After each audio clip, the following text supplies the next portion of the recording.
Hello, Namaste, and welcome back to Light of Thoughts of Lots. I hope you all are doing very good.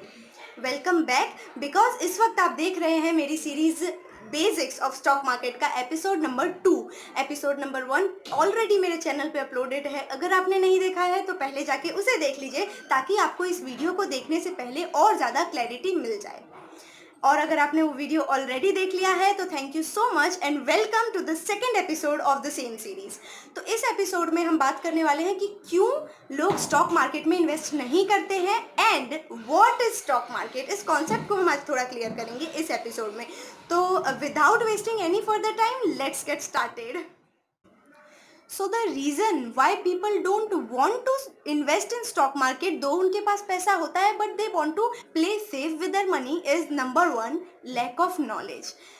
Stock market की जब तक आपको पूरी knowledge ना हो तब तक कोई भी नहीं चाहता है, बिकॉज इंडियन मूवीज़ एंड लोगों के हिसाब से stock market is something very dangerous जहाँ पे आपका पैसा डूब जाता है। It's something like gambling. तो लोग वहाँ पे अपना ज़्यादा पैसा रोकना, इन्वेस्ट करना पसंद नहीं करते हैं समहाउ, जबकि ये सही नहीं है। तो इसलिए और ऐसा माना भी गया है कि जिस चीज़ के बारे में आपको फुल प्रूफ नॉलेज ना हो उस चीज़ में खास करके अपने पैसे को लेकर रिस्क लेना अच्छी बात नहीं होती है। तो lack of knowledge is the biggest element जिसकी वजह से इंडियन पॉपुलेशन में से मोर देन 60% लोग स्टॉक मार्केट के बारे में ना तो अच्छे से जानते हैं और अगर थोड़ा बहुत जानते भी हैं तो उसके नेगेटिव एस्पेक्ट्स को जानते हैं। इसलिए स्टॉक मार्केट को प्रेफर ज़्यादा नहीं किया जाता है इन्वेस्टमेंट के पर्पज से। The reason number 2 follows the reason number 1, that is the risk element. अब रिस्क इसलिए क्योंकि नॉलेज नहीं है and for sure money doesn't grows on tree. पैसे पेड़ पर नहीं उगते हैं, तो फर्क नहीं पड़ता आपके पास कितना पैसा है। हर कोई अपने पैसों पर रिस्क लेना पसंद नहीं करता और हर किसी को अपने पैसों के बह जाने का या डूब जाने का गम तो रहता है। तो इसीलिए रिस्क उठाना और वो भी पैसों पर लोग नहीं चाहते and that is the second reason कि लोग स्टॉक मार्केट में इन्वेस्ट करना पसंद नहीं करते हैं ज़्यादातर। Number 3, the reason number 3 and the biggest reason is frauds and scandals. अब ऑफ कोर्स जहाँ ये पूरा मार्केट ही मनी रिलेटेड है और पैसे हैं और चोरी ना हो, ऐसा तो हो ही नहीं सकता। तो ऑफ कोर्स बहुत सारे frauds and scandals stock market में होते रहते हैं, जिसमें से कईयों के तो सारे के सारे पैसे डूब जाते हैं और कईयों को सड़क पर लाके छोड़ देता है ये स्टॉक मार्केट। और क्या होता है कि जब कुछ लोग फ्रॉड करते हैं तो वो चीज़ें हाईलाइट इतनी ज़्यादा हो जाती हैं कि लोगों के मन में आप उसका डर कुछ ज़्यादा ही बैठ जाता है। जैसे कि केतन पारेख का फ्रॉड हुआ था, हर्षद मेहता स्कैम हुआ था। ये चीज़ें, ये दोनों ही स्कैम्स इंडियन स्टॉक मार्केट के एक तो बहुत बड़े ही स्कैम्स माने गए हैं और ऊपर से इनकी स्टोरीज के बारे में लोगों को इतना ज़्यादा पता चल गया, लोगों में ये आग की तरह फैल गई और उस एक परसेप्शन को लेकर लोग स्टॉक मार्केट में कदम रखने से 100 बार सोचते हैं और उस 100 बार के बीच में उनके पास जो पड़ा हुआ पैसा होता है वो खर्च हो जाता है। तो ये कुछ रीजंस थे जिसकी वजह से स्टॉक मार्केट में ज़्यादा लोग इन्वेस्ट नहीं करते हैं।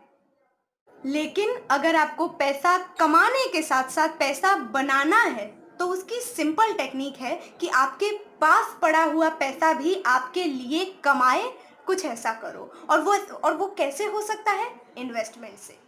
So now our biggest topic, that is what is stock market. हम शुरू से लेकर अभी तक स्टॉक मार्केट बोल तो रहे हैं, पर ये स्टॉक मार्केट है क्या? So before you understand what stock market is, let me firstly explain you in brief few concepts. So concept number 1 is shares. A share is a unit that represents a part ownership of a company. मतलब आप किसी भी company का जब share खरीदते हैं, मतलब आप उस कंपनी में लीगली उस परसेंटेज तक के लिए जितने भी शेयर्स आपने बाय किए हैं उस परसेंट जितना आप उस कंपनी में मालिकाना हक रखते हैं। Let's understand with the example.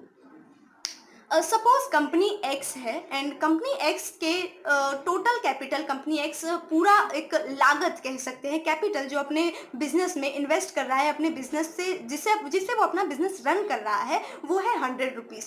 I know नहीं होता है 100 रुपीज़ में business, but just let's assume that ना कि कंपनी एक्स 100 रुपीज़ में अपना पूरा बिजनेस चलाता है, पर उसके पास ये 100 रुपीज़ भी नहीं है तो वो क्या करेगा, वो मार्केट में शेयर्स इशू करेगा। और सपोज उसने 10 नंबर ऑफ शेयर्स को इशू करने के लिए मार्केट में दे दिया, and each share is worth of ₹10, ठीक है। 100 रुपीज पे उसका टोटल कैपिटल है, उसने 10 शेयर्स में इसको बांट दिया और हर शेयर की प्राइस ₹10 है। अब आपने उस एक्स कंपनी को बहुत अच्छा मान के, ये सोचकर कि वो कंपनी अच्छा काम कर रही है, वो कंपनी आगे जाके बेनिफिट कमाएगी, आपने 2 शेयर्स उस कंपनी के खरीद लिए।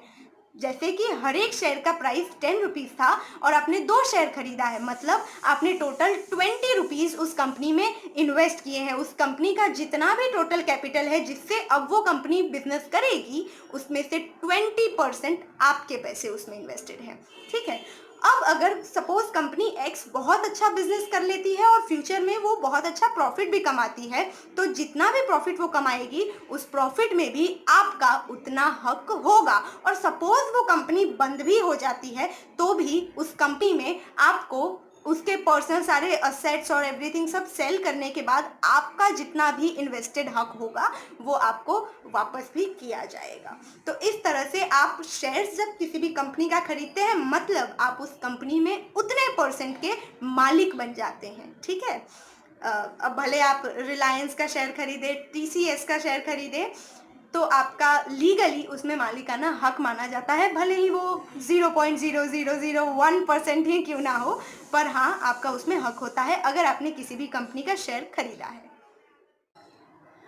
Concept number 2 is NSE and BSE, that is national stock exchange and Bombay stock exchange.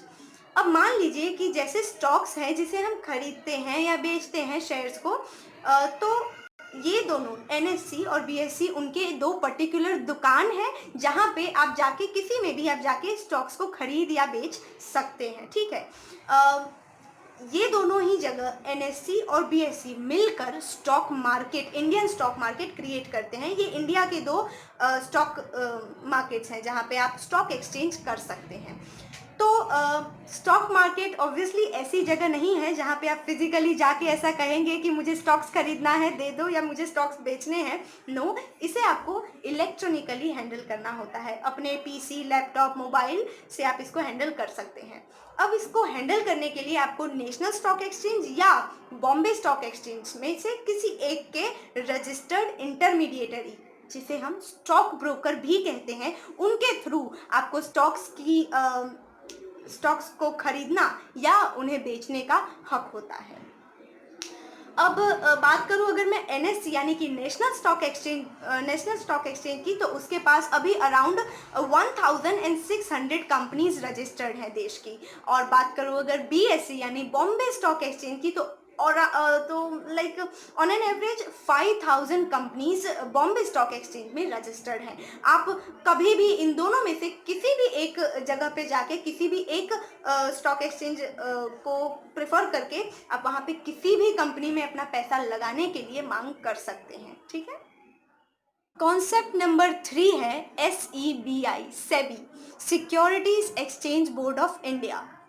अब देखिए, बात तो बिल्कुल सही है कि जहाँ पर पैसे होंगे वहाँ चोरी तो होगी ही होगी, पर कोई तो हो जो आपको गारंटी दे कि आपके पैसे सेफ हैं। यहाँ पे कुछ रूल्स एंड रेगुलेशंस है, जैसे कि एक देश को चलाने के लिए कॉन्स्टिट्यूशन है, लॉ है, जिसके हिसाब से हम चलते हैं। और अगर कोई भी इंसान किसी भी फॉल्टी काम को करता है तो उसे अंडर दोज गाइडलाइंस उसे पनिश किया जाता है। वैसे ही स्टॉक मार्केट में कुछ रूल्स, रेगुलेशंस एंड गाइडलाइंस होते हैं जिन्हें देता है ये सेबी के रूल्स, रेगुलेशंस एंड गाइडलाइंस को फॉलो करना is must important in stock market. और जो भी इनके गाइडलाइंस के बाहर काम करता है या इनके रूल्स रेगुलेशंस को फॉलो नहीं करता है, सेबी फ्लैग्स देम डाउन। और सेबी आपको एक सिक्योरिटी देता है, जैसे कि इसका नाम भी है security exchange board of India. ये आपको सिक्योरिटी देता है कि आपके पैसे सेफ होंगे या फिर आपके पैसों के साथ किसी भी तरह की थेफ्ट नहीं होगी, आपके पैसों में किसी भी तरह का फ्रॉड नहीं होगा। और concept number 4 and that is Sensex and Nifty 50। अब ये दोनों क्या है? तो अगर आज मैं आपको पूछूं कि यार स्टॉक मार्केट कैसा है, मतलब अच्छा चल रहा है या डाउन है, तो आप कैसे बताएंगे मुझे? क्या आप नेशनल स्टॉक एक्सचेंज या बॉम्बे स्टॉक एक्सचेंज के एक एक कंपनीज को खोल के उनका शेयर देखेंगे कि वो आज अप परफॉर्म कर रहा है या फिर डाउनवर्ड परफॉर्म कर रहा है? नहीं ना। तो इसके लिए ये दोनों पैरामीटर्स हैं इंडिया में, जो कि है सेंसेक्स एंड निफ्टी 50। सेंसेक्स में अराउंड 30 कंपनीज रजिस्टर्ड हैं ऑफ बॉम्बे स्टॉक एक्सचेंज के टॉप एक्टिवली ट्रेडिंग 30 कंपनीज हैं जो कि इंडिया के जीडीपी में सबसे ज़्यादा कंक्लूड करते हैं और सबसे ज़्यादा स्टॉक ट्रेडिंग इनकी होती है। वो 30 कंपनीज इन सेंसेक्स के साथ रजिस्टर्ड होते हैं, जिसके अकॉर्डिंग इन सभी में से क्या होता है कि सेंसेक्स सभी को एनालाइज करता है, कौन कंपनी अच्छा परफॉर्म कर रही है, कौन कंपनी डाउनवर्ड परफॉर्म कर रही है। और मेजॉरिटी कंपनीज अगर अच्छा परफॉर्म कर रही है तो सेंसेक्स का रिजल्ट पॉजिटिव होता है कि भाई स्टॉक मार्केट आज पॉजिटिव है, आज स्टॉक मार्केट ऊपर जा रहा है। और अगर maximum of company downward perform कर रही है तो ये आपको डाउनवर्ड दिखाता है कि आज स्टॉक मार्केट डाउन परफॉर्म कर रहा है। उसी तरह से निफ्टी 50 पर फर्क कितना है कि निफ्टी 50 के साथ सारी कंपनियां एनएससी यानी कि नेशनल स्टॉक एक्सचेंज की 50 टॉप कंपनियां इसके साथ रजिस्टर्ड होती हैं, जिसके ओवरऑल परफॉर्मेंस को जज करके ये आपको ये आउटकम देता है कि आज के डेट पे या अभी के समय पे स्टॉक मार्केट पॉजिटिव परफॉर्म कर रहा है या नेगेटिव परफॉर्म कर रहा है। इन शॉर्ट स्टॉक मार्केट ऊपर जा रहा है या नीचे जा रहा है। तो ये दोनों सबसे मेन पैरामीटर्स हैं स्टॉक मार्केट के। So now when you know all these 4 very basic and most important concepts of stock market, let me tell you what stock market is. तो यह स्टॉक मार्केट एक तरह का बाजार है, एक तरह का मार्केट है जिसका फिजिकली कोई एग्जिस्टेंस नहीं है कि हाँ ये जगह है इसको हम स्टॉक मार्केट कहते हैं। नो, ऐसा कुछ नहीं होता है। It's electronic market, it's a invisible market जिसका कोई फिजिकल एग्जिस्टेंस नहीं है, पर वहाँ पे आप जाकर आप वहाँ पे रजिस्टर करके स्टॉक्स को यानी कि किसी भी कंपनी के बहुत सारे कंपनीज के भी शेयर्स को खरीद या बेच सकते हैं। वहाँ पे शेयर्स की ट्रेडिंग होती है। सिंपल एक मार्केट है जहाँ पे अलग अलग कंपनीज के शेयर्स की ट्रेडिंग होती है।